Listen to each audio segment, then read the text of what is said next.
Have you ever worked so hard for someone that you literally trained the person who was going to replace you? Not fired, not laid off, replaced quietly, deliberately, while you smiled, showed up every single day, and gave everything you had. That is exactly what happened to me. And the worst part? My own manager, the woman I trusted, respected, and defended in every office argument. She was the one holding the knife. But here is what she didn't count on. Karma doesn't miss. Not once. Not ever. My name is not important. But this story, every single word of it, is real. And if you have ever been used, overlooked, or quietly pushed out by someone you trusted in a workplace, this one is for you. Stay with me. I want you to picture a Tuesday morning in Chicago, Illinois. February. Cold enough to hurt your face, just walking from the parking lot to the front door. That was my life for 4 years. I worked as a senior operations manager at a mid-sized logistics company. Good company, solid reputation, around 300 employees across 2 facilities. My direct manager was a woman named Director Patricia Howe, 10 years my senior, sharp, polished, politically smart. She had been with the company for 11 years and knew exactly how every room worked. I reported directly to her, and in the beginning, she was incredible to work for. She pushed me, challenged me, gave me projects that were above my pay grade, and told me I was being groomed for a VP position within 2 years. She said it so many times, I started believing it completely. So I worked like it was already mine. I stayed late. I came in early. I streamlined our entire inbound logistics process and saved the company an estimated $230,000 in the first year alone. I trained junior staff. I built systems. I solved problems before Patricia even knew they existed.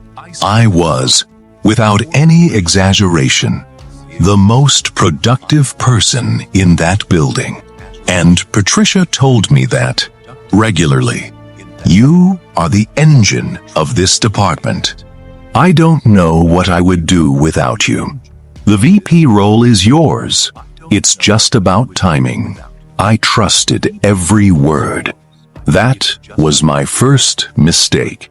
It started 7 months before everything collapsed. A new hire joined our department. His name was Derek Collins, late 20s, MBA from Northwestern. Confident in the way that people are confident when they haven't actually done anything yet. Patricia introduced him as a strategic operations consultant. A temporary role, she said, to help with a company-wide efficiency review. Temporary. I remember nodding and thinking nothing of it. Big mistake.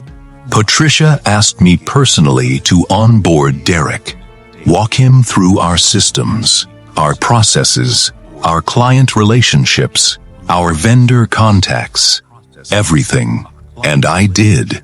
I spent 3 weeks with Derek, taught him everything I knew, introduced him to every key contact, explained every system I had personally built over 4 years, walked him through every process, every shortcut, every solution I had developed through hundreds of hours of trial and error.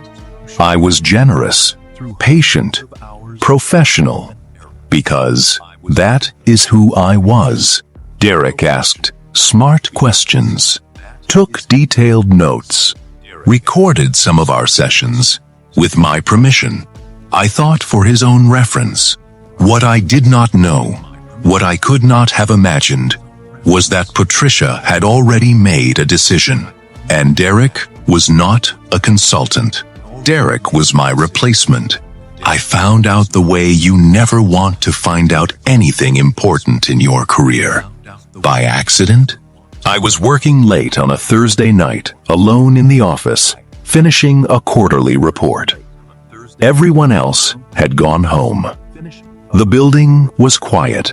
I needed to print a document and walk to the shared printer near Patricia's office. Her office light was still on, door slightly open. I wasn't trying to listen. I want to be very clear about that, but I heard my name. Patricia was on a phone call. Her voice was low, but the building was completely silent. I heard her say, "The transition needs to be clean. Derek has everything he needs now. We move forward with the restructuring announcement next Friday. His role will absorb the senior ops manager position entirely." I stood completely still. No, she doesn't know yet. I'll handle the conversation next week. HR is already prepared. She doesn't know yet. Me. I walked back to my desk, sat down, stared at my screen for a long time. Then I did something that would later save everything. I started documenting. That same night, I made copies of every project I had led, every system I had built, every email where Patricia had praised my work and promised me the VP promotion. I documented the onboarding sessions with Derek, dates, times, content covered. I saved every performance review, every award, every metric. I did not panic. I did not confront her. I prepared. The following Friday arrived. Patricia called me into her office at 2 p.m.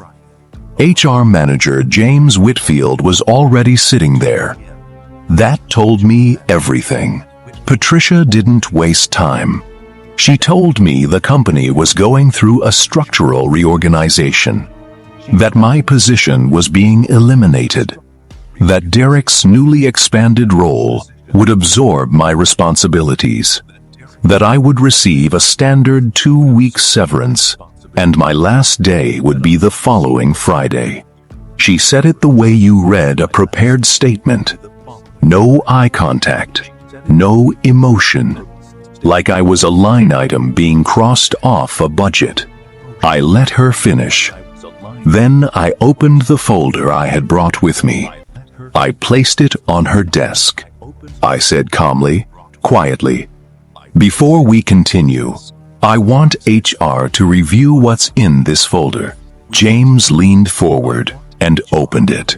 Inside was a detailed timeline, every broken promise of promotion, dated emails where Patricia had explicitly told me the VP role was mine, evidence that my position elimination was not part of any company-wide restructuring because no other positions were being eliminated, documentation that I had been used to train my own replacement over a 3-week period without disclosure or consent, and the centerpiece, a printed note from our company employee handbook.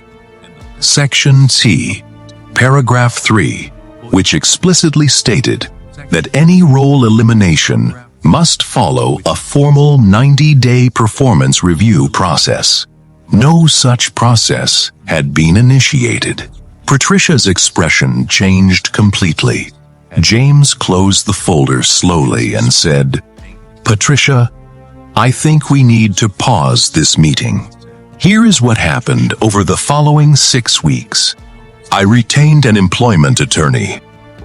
She reviewed everything and filed a formal complaint with the company's parent corporation for wrongful termination, breach of implied employment contract, and fraudulent misrepresentation.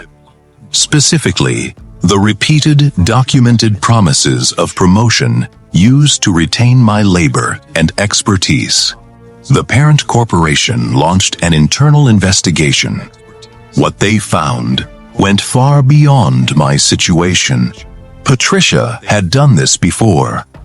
2 previous employees, both women, both high performers, had been similarly used, trained, and discarded over the past 3 years. Both had left quietly, assuming they had no options.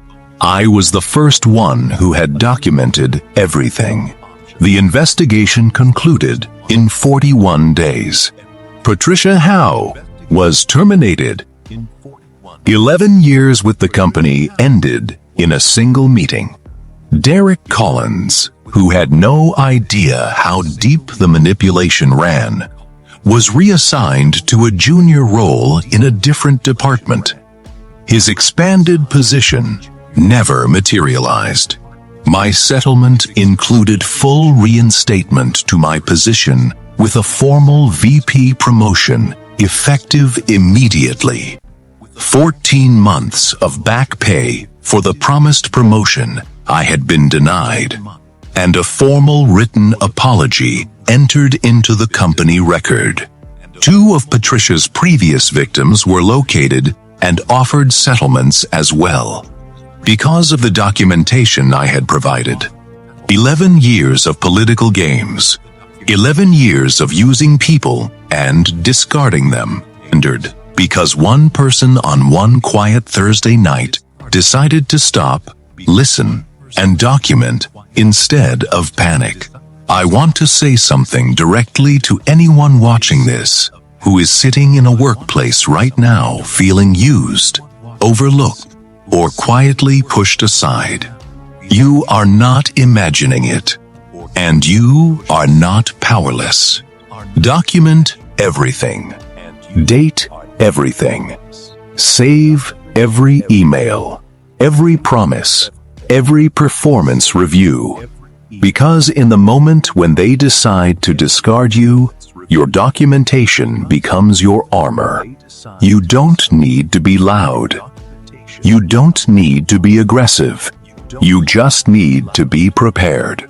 Because people who use others to climb, they always believe they will get away with it. And sometimes they do.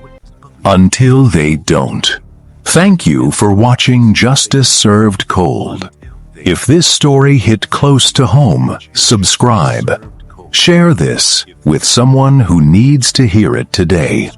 And remember, every betrayal has a price. Justice Served Cold.